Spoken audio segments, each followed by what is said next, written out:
বাংলার বুকে একখণ্ড ব্রিটিশ ইতিহাস, নাম তার কোটচাঁদপুর। এ শহরের বুকে লুকিয়ে আছে এক শতাব্দীর পুরনো ব্রিটিশ ব্যবসা, ভালোবাসা আর বসতি স্থাপনের গল্প। ঊনবিংশ শতাব্দীর প্রথম ভাগে ইংল্যান্ড থেকে কয়েকজন ব্যবসায়ী দেশে পা রাখেন।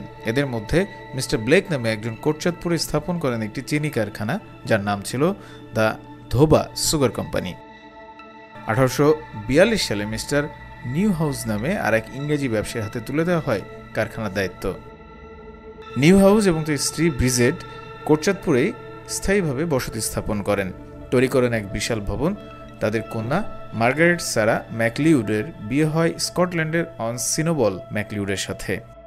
এডওয়ার্ড জল ম্যাকলিউড ছিলেন ব্যারিস্টার, কিন্তু তিনি আইন পেশায় জড়িত না হয়ে কোটচাঁদপুরে ব্যবসা শুরু করেন।